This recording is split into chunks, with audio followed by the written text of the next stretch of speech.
ஹரயே நமஹ. பிரேமிகம் சத்குரும் பஜே. 11வது அத்தியாயத்தில் சுருக்கமாக 2 ஸ்லோகத்தை சொல்கிறார்.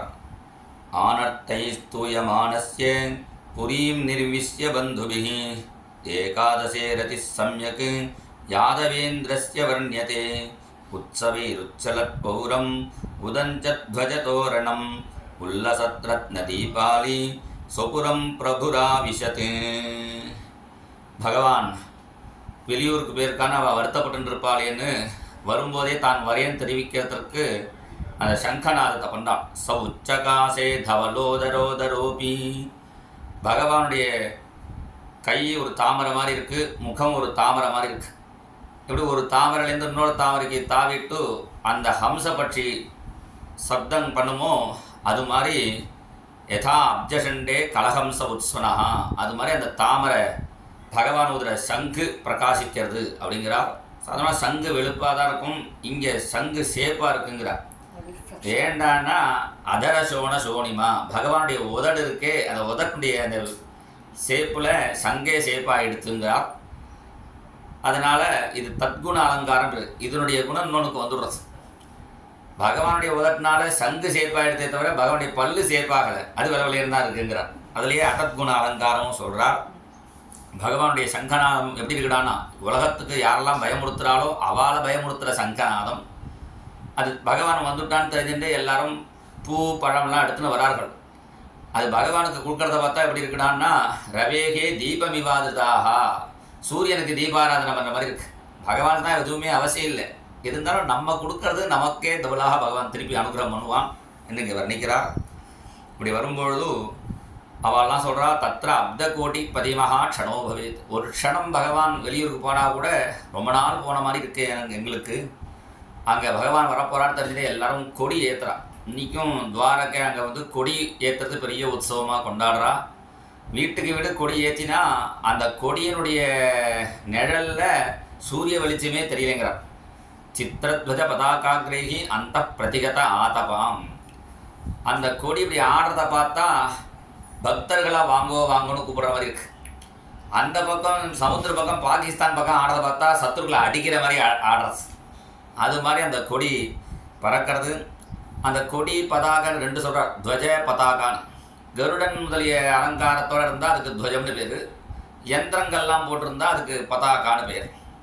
இந்த பகவான் வரத அந்த சப்தத்தை கேட்டு அக்ரூரர், உக்ரசேனன் இவெல்லாம் ரொம்ப வயசானவா. இப்போ பகவானுக்கே 125 வயசாகிடுச்சு.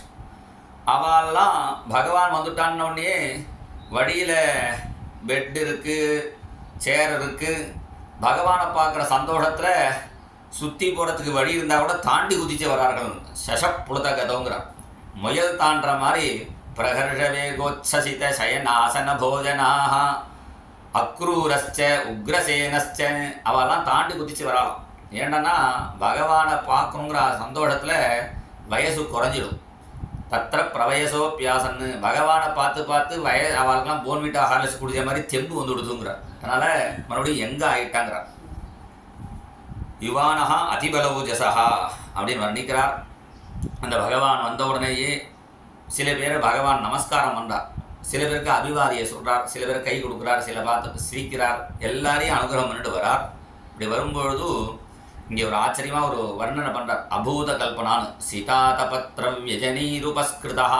பகவானுக்கு ஒரு வெண்கொற்றை கூட பிடிச்சிருக்கா, 2 பக்கம் சாமரம் போடுறா, மேலேருந்து மல்லிகைப்பூ முல்லைப்பூலாம் வருஷம் பண்ணுறா. பகவான் உள்ள நல்ல பட்டு பீதாமரம் உடுத்தின்னு இருக்கான், வனமாலை போட்டுன்னு இருக்கான். இதை பார்த்தா கனோ யதார்கோடுப சாப வைத்யுதைகி. பகவானை பார்த்தா நீல மேகம் மாதிரி இருக்குது, மேகத்துக்கு மேலே சூரியன் மாதிரி அந்த கொடையும், 2 பக்கம் இந்த சாமரம் அப்படியே குழஞ்சி விடுறத பார்த்தா 2 சந்திரன் மாதிரியும், பகவானுடைய வனமாலையே அங்கே தனுஷ் மாதிரி இந்திர தனுஷ்னு அந்த மேகவில்லு வருமே அந்த மேகவில்லு மாதிரி இருக்குது. பகவானுடைய பீதாம்பரமே மின்னல் மாதிரி இருக்குது. ஒரே டயத்தில் அந்த மேகத்துக்கு மேலே சூரியன் சந்திரன் எல்லாமே வராது, இருந்தாலும் இப்படி வந்தால் எப்படி இருக்குமோ அது மாதிரி அழகாக இருக்குது அழகாக வர்ணிக்கிறார். உடனே பகவான் நேராக அம்மாவை பார்த்து நமஸ்காரம் பண்ணுறான். இந்த டயத்தோட தேவகிக்கு பால் பெறுகிறதுங்கிறார்.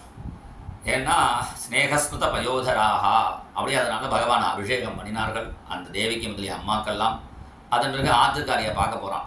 நம்மலாம் முதல்ல ஆத்துக்காரியை பார்த்துட்டு தான் அம்மாவை பார்க்க போகும். பகவான் முதல்ல அம்மாவை பார்த்துட்டு அப்புறம் ஆத்துக்காரியை பார்க்க போனால் அவெல்லாம் புருஷித பரத்திருக்காங்கிற நியமத்தில் இருக்கா. ஆத்துக்கார் வெளியூர் போனால் ரொம்ப அடுத்த வீட்டுக்கு போகக்கூடாது, கிரீடா சரீர சம்ஸ்காரம், ரொம்ப ட்ரெஸ் பண்ணிக்கக்கூடாது, பப்ளிக் உற்சவத்துக்கு போகக்கூடாது, அடுத்த வீட்டுக்கு போகக்கூடாது, நியமெல்லாம் இருக்குது. தெஜேத் புரோஹித பரத்திருக்கான். அது மாதிரி வீட்டில் இருந்து பகவான் வரணுமேனு பிராமணாவை கூப்பிட்டு ஆயுஷ் யோகம் பண்ணுறா. பகவான் வந்த உடனேயே பகவானை பார்த்து அக்னி பகவானுக்கே பயம், பெரிய பகவான் ஆச்சேன்னு அவர் எழுந்து விட்டார். அக்னி பகவான் எழுதின உடனே அந்த பிராமணரும் எழுந்து விட்டார். உடனே அந்த பத்னிகள் எழுதினார்கள். எல்லாரும் அந்த பத்னிகள்லாம் பகவானை மனசினாலையும் சரீரத்தினாலையும் கண்ணாலையும் ஆலிங்கனம் பண்ணிட்டார்கள் என்று சொல்கிறார். இந்த பத்னிகள்லாம் எப்பேற்பட்டவான்னா மதனோபி யாசாம், மன்மதன் கூட இவாளுடைய அழகில் மயங்கிடுவாங்கிறார். இன்னொரு அர்த்தம் பண்ணார் அமதனோபி யாசாம். அமதனா மன்மதனை பொசிக்கிற சிவன் கூட மயங்கக்கூடிய அழகு உடைய இவர்கள் அந்த பகவானை மயக்க முடியல என்று பகவானுடைய பெருமையை சொல்லி இந்த 11வது அத்தியாயத்தை பூர்த்தி பண்ணுறார். நாளைக்கு 12வது அத்தியாயம். ஸ்ரீ ஹரயே நமஹ. ஜெய் போல் சத்குரு மகாராஜ் கி ஜெய். ராதே கிருஷ்ணா.